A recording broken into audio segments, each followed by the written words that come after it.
Welcome to the Maxwell Leadership Executive Podcast, where our goal is to help you increase your reputation as a leader, increase your ability to influence others, and increase your ability to fully engage your team to deliver remarkable results. Hi, I'm Perry Holly, a Maxwell Leadership Facilitator and Coach. And I'm Chris Cody, Executive Vice President with Maxwell Leadership. Welcome and thank you for joining. Please go to maxwellleadership.com/podcast. There you can fill out a form and our team will reach out to you if you want to learn more about the 5 levels of leadership, how we've used that framework to help cultures and organizations around the world, all sizes. It's foundational to being able to do that.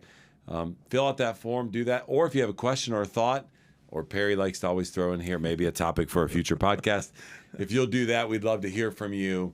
And we're just grateful that not only that you're listening, but we hear this all the time, that people are taking this, having their team listen to it, then getting together over lunch or the first 10, 15 minutes of a meeting saying, hey, what was your number one takeaway out of the content that Chris had to say, not Perry? And then what was it about Perry?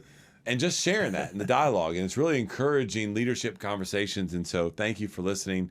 And we encourage you to use it with your team as well. And that's really kind of why we do this. We do it to help leaders that are leading people or influencing people. Well, I was in the Middle East a few weeks ago, and I just I walk in the room and people say, "Hey, love your podcast, and you guys are great." I mean, you think, "Wow, yeah, it's amazing." Other side of the planet, very nice, very nice. Thank you. It's amazing. Well, today's topic we're going to talk about is: do your people bring you bad news? Perry, yes. Is there something you need? I got some bad news for you. You got some bad news for me. You know, there's always that news where you go, "Oh, okay, we'll make it through it," and then there's other news that are like, oh man, how are we going to make it through it? Yeah. So I'll be interested to see what kind of news that is you have for me a little bit later. But this is really a great question for leaders, and it made me think about something. I want to just kind of, those that are on YouTube and following us on YouTube now, we're grateful for that. You guys can see I'm holding up a tin of cards, and inside this, we call this the leadership rules, the unwritten rules for leaders. And as you think through this, you know, inside your organization and your leadership, challenges are going to happen, setbacks are going to occur, mistakes are going to be made. And oftentimes, I think being responsible as an individual contributor at times, I don't want to share that with my leader. I want to try to solve it myself. And oftentimes, that takes a little bit longer. That's not the right way to go about it. Whereas if I would just share it with my team or my leader, we could probably solve whatever I'm dealing with a little bit quicker if it is truly bad news. And so I brought these cards with me, and this is part of one of the things that we do in some of our training. This is around John's 360-degree leader content. And part of that is going through and doing an exercise that's a lot of fun where you go, what are my unwritten rules? And then maybe what are my leaders' unwritten rules so that I know that. There's 2 that I want to bring to your attention as we get started today that are actually in here based off of what Perry was just talking about in regards to what, you know, drove this title for the podcast. The first one that I'm holding up is bring important things to my attention quickly. Bad news is important things. And so my team, that's actually one of my unwritten rules. So they know that they need to bring things that are important to my attention. And the other one is bring any problems you have with me to me, which could be bad news, by the way. And so it's just a great little exercise to go through that we do in our 360-degree training. So Perry, as you get us kicked off, I wanted to bring a little show and tell to our podcast. Raised your game. That's quite something. No stats, no data. Not today's little show and tell with a 10 card. All right. Well, the way this came up, obviously in some coaching situations, people being dismayed that they're just learning at the last minute about things, and it caused me to reflect on how I learned this lesson. Was when my son was a teenager some years ago. He got in some trouble, and I was the last to know. And when things had settled out and we were recovering, I went to him and said, "Why would you not tell me?" And he had some answer about me appearing so perfect, and he didn't want to mess up my image and all. And I go, "Yeah, I know it's tough being my son." No, I didn't say that. It broke my heart. I go, "What?"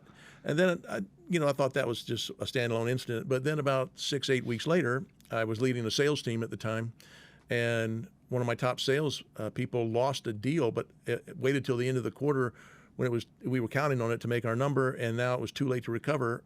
And I asked them, "Why would you not come to me? How long have you known this?" And quite a while. I said, "Why would you not come to me?" Yeah. And I just didn't want to mess up you were such a perfect salesman and all that. I go, "Oh my gosh." I had no intention of trying to appear perfect to anyone. Trust me. However, to be honest, I don't mind it if people think I got it together and that I'm kind of perfect. And I didn't realize the damage I was doing by, I wasn't purposely trying to mislead people, but I just wasn't open about the challenges I face. And so as we think about this, I wanted to provide a few insights on how can you, it occurred to me finally looking back, everybody's telling me good news. Nobody's telling me bad news. Yeah. Why are they not telling me that? Are they afraid of me? They're afraid of breaking my little glass image. What are they afraid of here? Yeah. I don't know if you've seen that, but our natural tendency as leaders is to, or really as people. Well, we believe everybody is a leader if you have influence your leadership. But man, I think the tendency is to put our best selves forward, right? Like always. I don't know about you, but growing up, my mom and dad would always be like, we don't talk about this outside the home. Right. And we act like we're all buttoned up. And meanwhile, we get inside the house and we're a mess. That's what I come from a long line of Holly men who hide our mistakes. Yeah, that's right. That's right. So we're not purposely trying to appear perfect, but we don't mind, by the way, if others are impressed with ourselves. And so I think that has a little bit to do with it. But it takes a secure leader to develop a culture of authenticity, and we talk about how authenticity is a trust accelerator. And so, man, if we can get to that point to where everyone on the team is at that same place, and they're willing to do that, and they know that everybody is just kind of wearing it on their sleeve, I think you drive engagement. I think people get encouraged to be who they are, and I think it just creates a great team dynamics. So here's a question for you. How can we ensure that we have a culture of authenticity that promotes that psychological safety for the team to be able to do this, to be able to bring bad news to the leaders, whether you're the leader or you're a team member? Yeah, it's an interesting word, psychological safety. We've talked about it either last week or the week before. I think it comes up a lot right now. Is it okay? Can you handle it if I come in? Is it safe to tell you bad news? Is it safe to challenge you? Is it safe to dissent? How do you handle things like that? So thinking about, for me, I'll lay out a few things, but number one was, are you exhibiting vulnerability, or are you promoting a spirit of perfectionism? And this word vulnerability in leadership is kind of the rage right now to say, are you being vulnerable? And most people, when I ask in groups, I say, what's the first thing that comes to mind? I say vulnerable. They say weak. And I said, isn't that the way we've been trained? But it really is. If you've seen it, it's 100% courage. And so I really want leaders to be thinking about, how do I create in an environment where people feel comfortable sharing setbacks, mistakes, failures? Am I sharing setbacks, mistakes, and failures? Am I being vulnerable? A vulnerable act by a leader is saying, I don't know. I made a mistake. I really messed that up. Can you help me?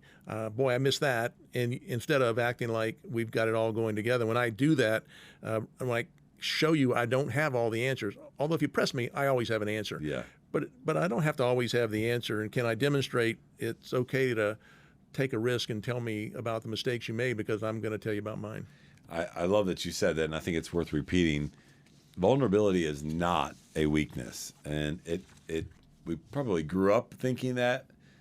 Maybe some cultures, lean more towards that than others, but it is not a weakness. And I've heard you use this kind of, analogy before, and I love it, where you say, hey, it definitely requires courage to open the curtain and allow people to see kind of the backstage act of what's really going on. So many of us, though, we just want to have that front stage set where people can see all buttoned up. I kind of relate this to that. I shouldn't say there's not a whole lot of vulnerability going on social media. No. And there may be some. There may be some. Yeah, small percentage. Yeah. If you see one, show me. But yeah. But man, it's that everybody wants that. The front of the curtain, the where the front stage act is all clean and buttoned up, and that is not life, by the way. That is not leading. That is not influencing. And so we want our team to see our mistakes and our faults, and that they know that we need their help, and then hopefully that is then reciprocated with them as well as part of those team dynamics. Yeah, no, I appreciate that metaphor. For me, it is a front stage act. Social media, everybody puts forward the front stage act. The curtains are closed behind them. You can't see the backstage disaster that may be going on, but we all have a backstage act. And so just being able to show that. Brene Brown said something that resonated with me about that we like for people to think we're perfect, but we ourselves don't really like perfect people. And so we're trying to, we want to look that way, but we don't like people who are trying to look that way. And so for me, when you stop putting on the perfect act, you become more authentic, more real, and I can relate to you more. And Brene Brown says people can say, "Oh, me too." If people are saying "me too," that's a beautiful thing. That said, I really messed that up. Oh, me too. Yeah. And all of a sudden now we're sharing on a level that we can actually help each other grow. Leads me to number 2 was that are you encouraging open communication among people on the team? And open communication, I think, begins with actively listening to the people on the team, really encouraging the conversation. It's okay to be open. It's okay to share on the team. What are your thoughts on that? Well, I think when you say active listening, the key there is that word active, right? So that encourages the listener to ask for additional context, be curious about the points of view that they're hearing and that they're discussing, and then allow space for you guys to kind of share each other's ideas and additional thoughts. I think that's the key to active listening. And listening is the number one way for you to show that you value people.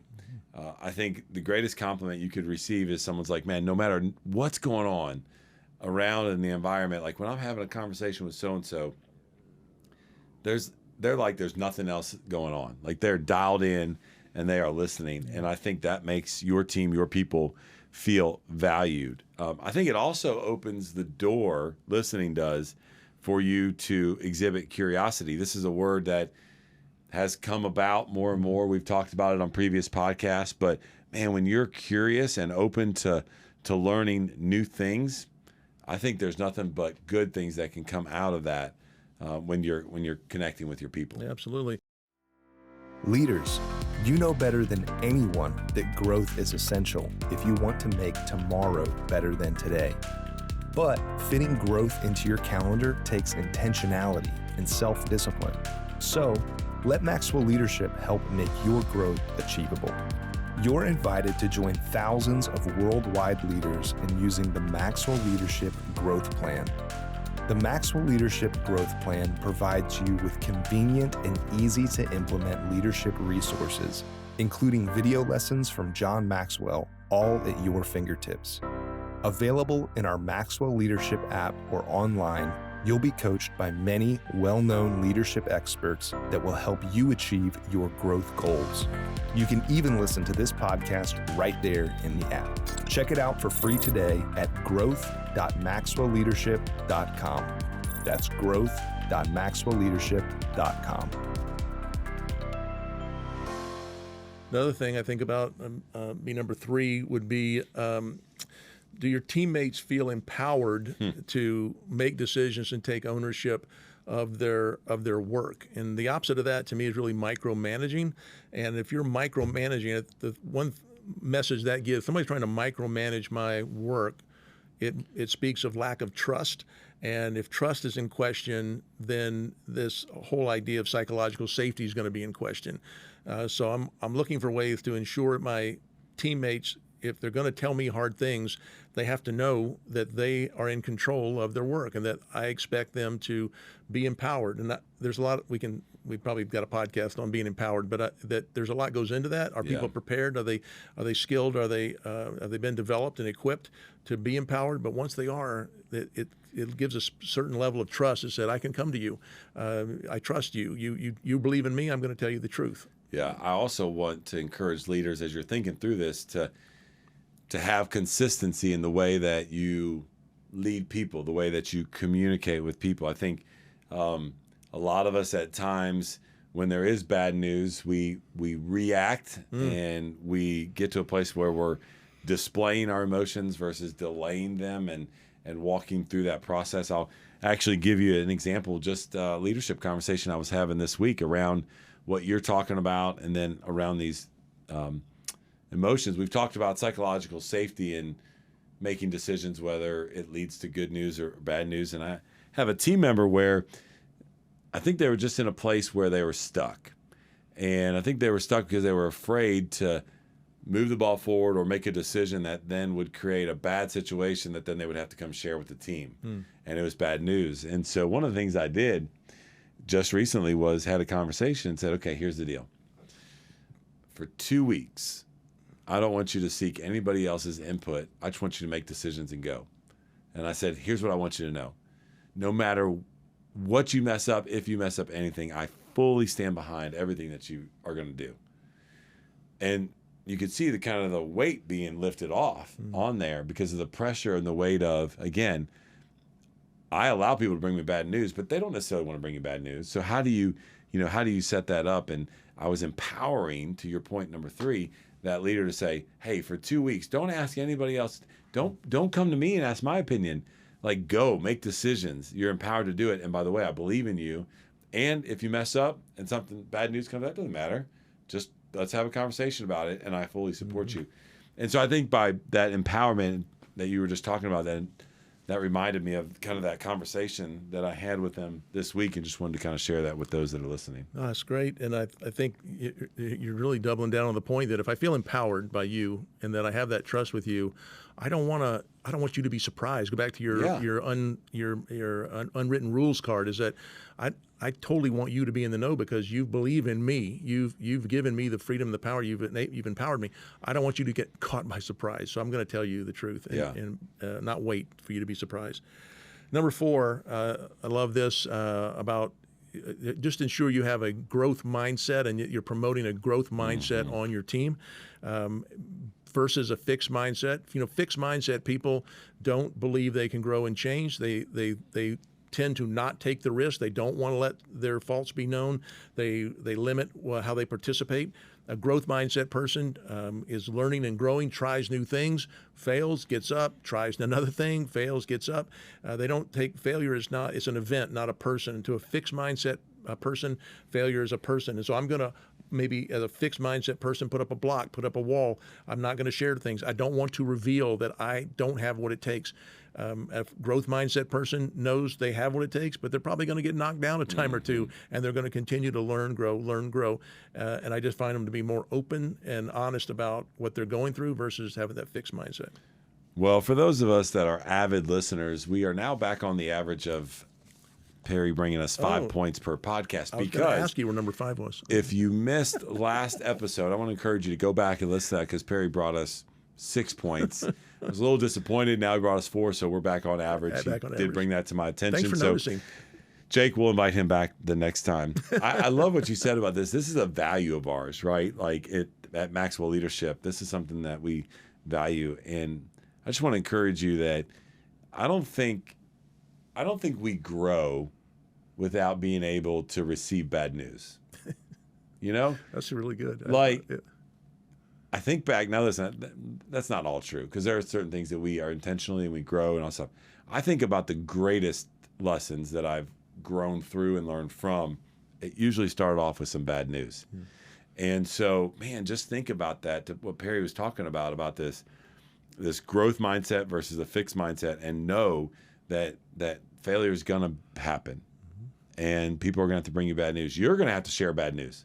By the way, here's a tip. If you have to go share bad news, share it, right? Be very vulnerable, transparent about it. But share what you've learned from that bad news already and some things that you're working on. I think that news will probably be received a lot better and help your leader maybe kind of delay their emotions if you come in like that.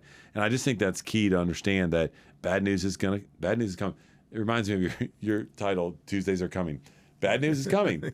So how do we receive that? What do we learn from it? How do we go from it? Because we do want to have that growth mindset. Well, as I wrap up, just real quick, the 4 points that Perry brought to us this week is, are you exhibiting vulnerability and promoting a spirit of perfectionism? Number 2, are you encouraging open communication among the people on your team? Number 3, another area to consider is if your teammates feel empowered to make decisions and take ownership of their work. And then finally, what we just talked about in regards to, we want to make sure that we're ensuring that we have a growth mindset on our team and with yourself. So, Perry, wrap it up for us. We appreciate the content once again in this podcast. Well, I just remind you, if people aren't telling you bad news, it's dysfunctional, because it's not all rainbows and lollipops. There's things going on out there, and it's a great, just take a look around. Is it all good news? Then people might be holding back. You want to give them that permission to share with you. We're grateful you'd be here. And just a reminder, if you like the learner guide for this episode, you can get that, as well as leave a question or a comment at maxwellleadership.com/podcast. We love hearing from you. We're very grateful you'd spend this time with us. That's all today from the Maxwell Leadership Executive Podcast.